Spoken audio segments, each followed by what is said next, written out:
नमस्कार बच्चों। Optical race के अंतर्गत हम आज चर्चा करेंगे पूर्णांतरिक परावर्तन के बारे में। यानी कि हमारा जो आज का टॉपिक है वो है पूर्ण आंतरिक परावर्तन।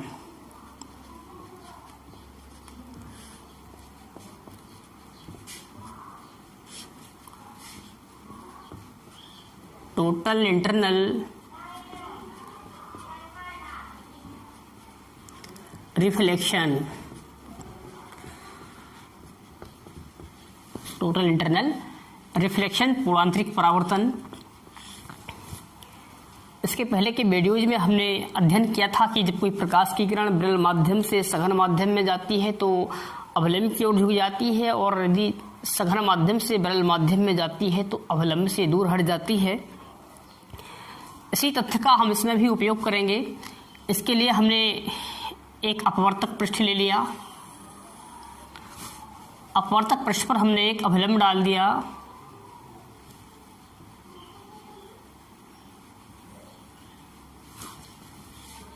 इस पृष्ठ के ऊपर का माध्यम विरल है और नीचे का माध्यम सघन है। हम चित्र की सहायता से इसकी डेफिनेशन को समझेंगे। एक प्रकाश की किरण है जो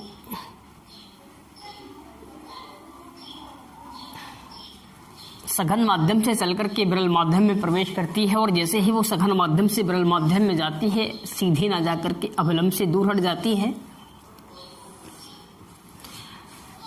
आपतित किरण जो लंब से कोण बनाती है इस कोण को हम आपतन कोण बोलते हैं, और अपवर्तित किरण जो लंब से कोण बनाती है इसको हम अपवर्तन कोण इन्हीं स्मॉल r से प्रदर्शित करते हैं।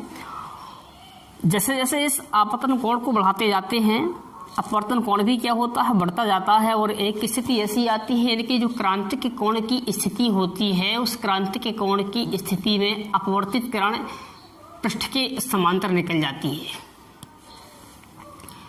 आपतन कोण को बढ़ाते गए अपवर्तन कोण बढ़ता गया, और एक विशेष आपतन कोण के लिए अपवर्तन कोण का मान 90° हो जाता है। तो जिस कंडीशन में अपवर्तन कोण का मान 90° हो जाता है, अर्थात जो प्रकाश की किरण होती पृष्ठ के समांतर निकल जाती है, उस कंडीशन में इस आपतन कोण को हम क्रांतिक कोण कहते हैं।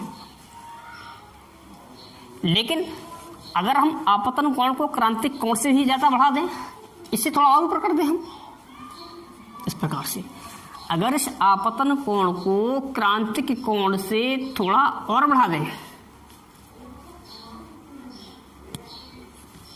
तो जो अपवर्तित किरण थी वो पृष्ठ के समांतर ना जाकर के उसी पृष्ठ में उसी माध्यम में क्या होती है, वापस लौट आती है। अर्थात यदि आपतन कोण का मान क्रांतिक कोण से थोड़ा और बढ़ा दें तो संपूर्ण प्रकाश परावर्तन के नियमानुसार उसी माध्यम में वापस लौट आता है। इस घटना को पूर्ण आंतरिक परावर्तन कहते हैं। ये घटना डेफिनेशन क्या बनेगी, यदि सघन माध्यम में आपतन कोण का मान क्रांतिक कोण से थोड़ा और बढ़ा दें तो संपूर्ण प्रकाश उसी माध्यम में वापस लौट आता है। इस घटना को पूर्ण आंतरिक परावर्तन कहते हैं। अच्छा, इस घटना के घटित होने के लिए दो शर्तें पूर्ण होनी चाहिए। पहली शर्त क्या है कि जो प्रकाश की किरण है, प्रकाश की किरण सदैव सघन माध्यम से विरल माध्यम में जानी चाहिए। पहली शर्त क्या है कि प्रकाश किरण सघन माध्यम से विरल माध्यम में जानी चाहिए। और दूसरी इसकी शर्त है कि इस आपतन कोण का मान है वो क्रांतिक कोण से अधिक होना चाहिए। दूसरी शर्त क्या है, आपतन कोण का मान क्रांतिक कोण से अधिक होना चाहिए। जब तक ये दो शर्तें पूर्ण नहीं होगी तब तक ये घटना घटित नहीं होगी। अच्छा, पूर्ण आंतरिक परावर्तन पर आधारित कुछ एग्जाम्पल हमको प्रकृति में देखने को मिलते हैं। जैसे कि जल में पड़ी परखनली का चमकीला दिखाई देना, कांच में पड़ी दरार का चमकीला दिखाई देना, हीरे का चमकना, रेगिस्तान की मरीच का, ठंडे देशों की मरीच का, और प्रकाशिक तंतु इनकी ऑप्टिकल फिलामेंट इत्यादि, ये सभी के सभी पूर्ण आंतरिक परावर्तन की घटना पर आधारित हैं। इसी क्रम में हम नेक्स्ट टॉपिक लेंगे अपवर्तनांक तथा क्रांतिक कोण में संबंध।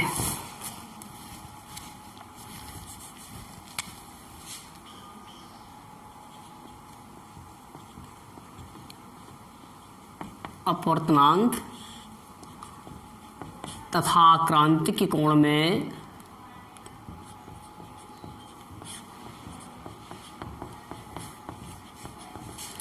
संबंध।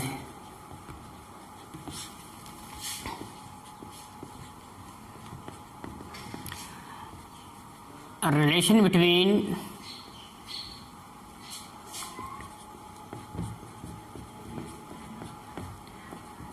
refractive index and critical angle।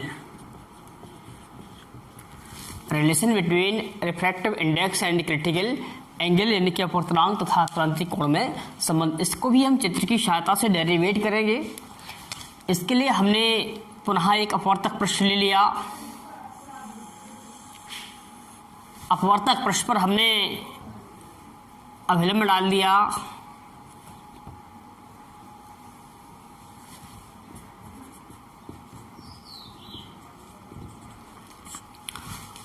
जिसके ऊपर का माध्यम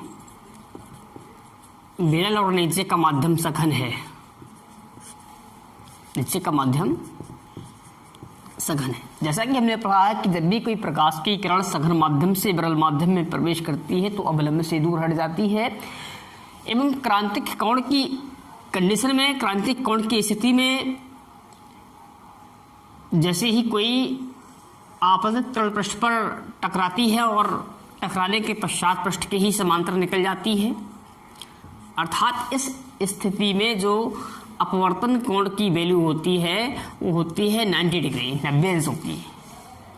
और जिस समय अपवर्तन कोण 90 अंश होता है उस समय आपतन कोण को हम क्या बोलते हैं? क्रांतिक कोण सी बोलते हैं। तो ये चित्र बना है, हम इस चित्र की सहायता से इसको डेरिवेट करेंगे। माना हमने विरल माध्यम को 1 माना और सघन माध्यम को हमने 2 मान लिया, तो जो उसमें भाषा लिखी जाएगी कि माना प्रकाश किरण काश सघन माध्यम से किसमें? विरल माध्यम में प्रवेश करती है। यानी कि सघन माध्यम को क्या माना? 2। दूसरे वाले से किसमें जाएगी? पहले वाले में। माना प्रकाश किरण सघन माध्यम यानी कि दूसरे माध्यम से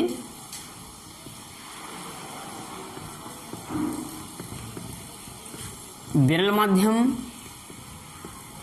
यानी कि पहले माध्यम में प्रवेश करती है। सघन माध्यम से विरल माध्यम में प्रवेश करती है। अतः हम लेंगे स्नेल के नियम से, यानी कि दूसरे माध्यम के सापेक्ष पहले माध्यम का अपवर्तनांक। अतः स्नेल के नियम से, स्नेल का नियम 1n2 इक्वल क्या होता है? sin a upon sin r। लेकिन जब विरल से सघन में जाती है तब 1n2 लेते हैं। यहाँ सघन से किस में आ रही है? विरल में। तो क्या लेंगे हम? 2n1 इक्वल होगा sin i upon sin r। i यानी कि आपतन कोण, incident angle of incident. i कितना है? c। तो i की वैल्यू क्या है? c।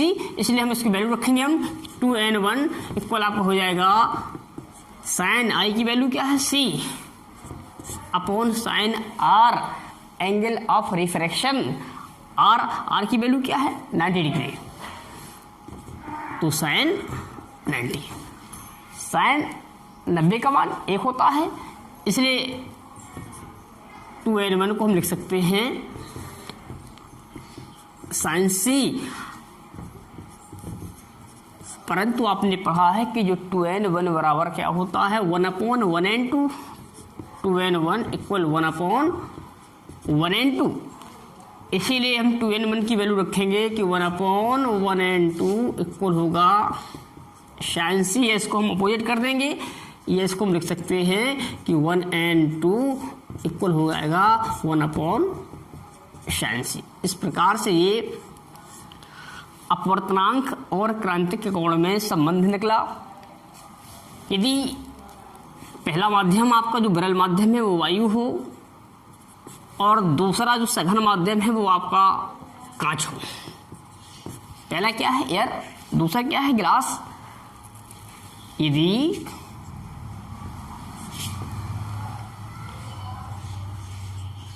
पहला माध्यम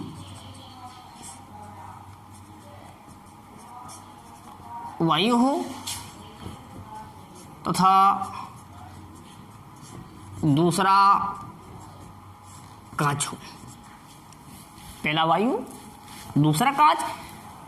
जो पहला माध्यम है वो एयर है तो हम वन जहां हमने लिखा है वहां पर हम क्या लिखेंगे N2 मीन्स दूसरे को हमने क्या माना है ग्लास, जो हो जाएगा इक्वल क्या हुआ 1/sin। इस प्रकार से यदि पहला माध्यम वायु और दूसरा माध्यम कांच है तो इसके लिए Ang बराबर आपका हो जाएगा 1/sin। ये आपका अपवर्तनांक और क्रांतिक कोण में संबंध का सूत्र है। यदि अंतरा पृष्ठ है अर्थात ऊपर का माध्यम वायु और नीचे का माध्यम कांच है, इनकी जो कांच और वायु के लिए जो क्रांतिक कोण का मान होता है, कांच और वायु के लिए, कांच और वायु के लिए जो इसकी वैल्यू होती है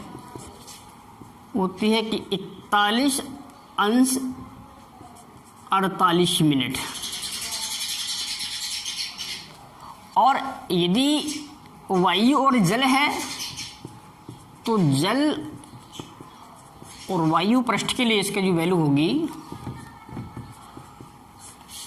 वो होगी 48 अंश और 39 मिनट। इस प्रकार से इसकी वैल्यू होती है। अगर ऊपर का माध्यम वायु और नीचे का माध्यम कांच है, यानी कि कांच और वायु का अंतरा पृष्ठ है तो 41 अंश 48 मिनट होगा। और यदि वायु और जल माध्यम है तो इसके लिए होगी 48 अंश और 39 मिनट होगा।